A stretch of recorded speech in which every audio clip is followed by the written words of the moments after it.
Hello everyone, myself Rajkumar Meena, MBBS student, and now in this video we discuss about the hypertension.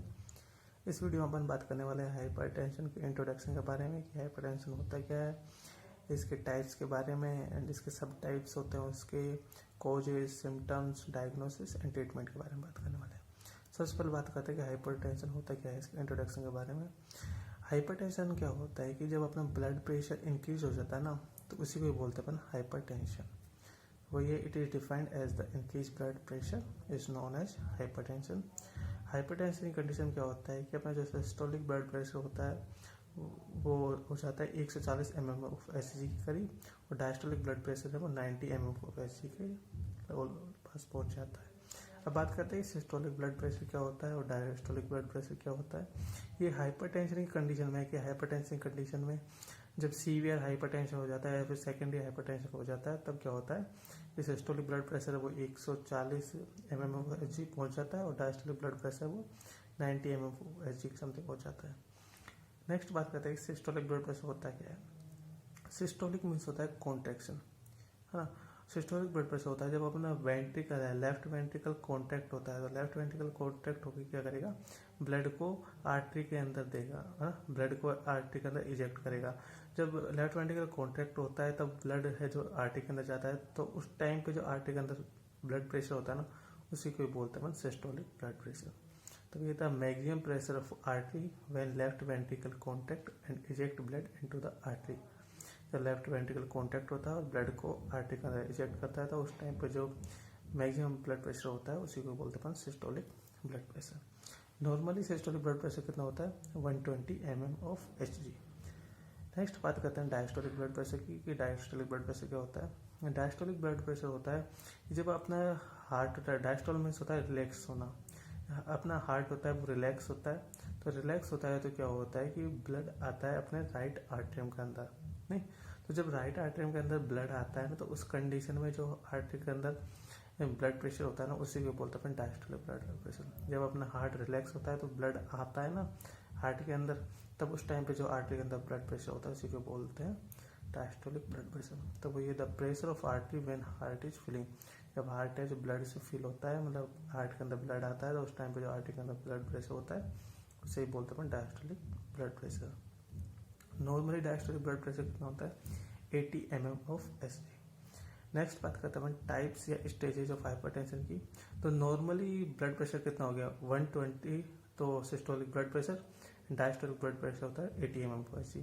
अब stages या types की बात करें तो primary hypertension condition में systolic blood pressure कितना होता है, 120 to 130 के समथिंग पे पहुंच जाता है, और डायस्टोलिक ब्लड प्रेशर 80 to 90 पे पहुंच जाता है।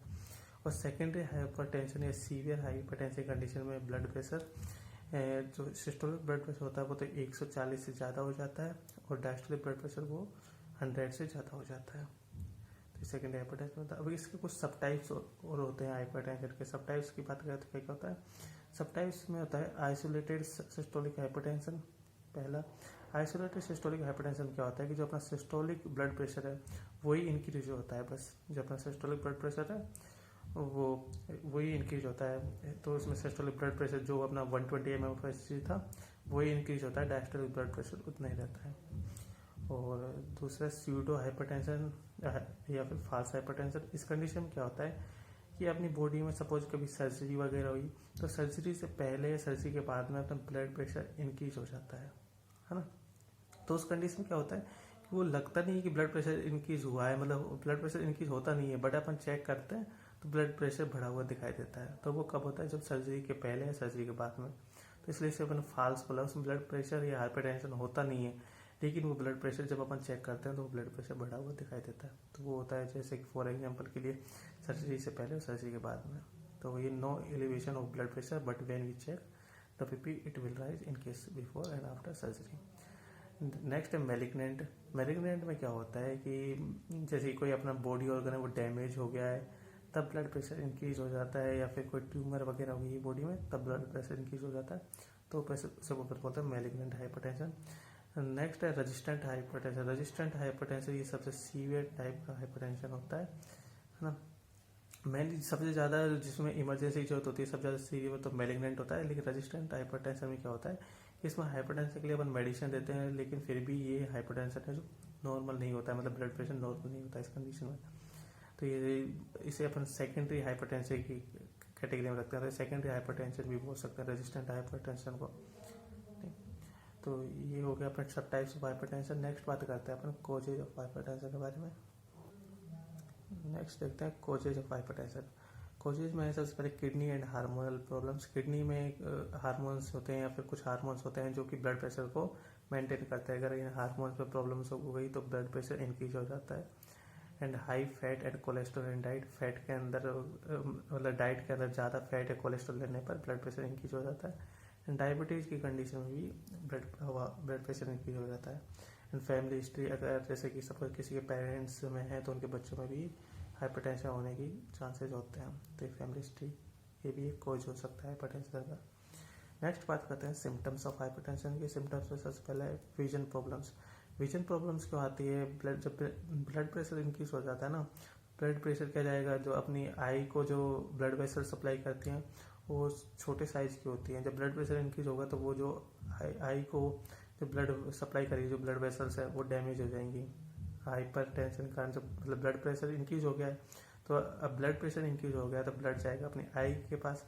अब आई को सप्लाई करिए कुछ टिनी या छोटी ब्लड वेसल्स है, वो आई को ब्लड सप्लाई कर रही हैं, अब वो डैमेज हो जाएंगी ज़्यादा ब्लड प्रेशर के कारण। तो उससे विजन प्रॉब्लम्स हो सकती हैं। इरेगुलर हार्ट बीट हो सकती है, चेस्ट पेन हो सकता है, सीवियर हेडेक हो सकता है।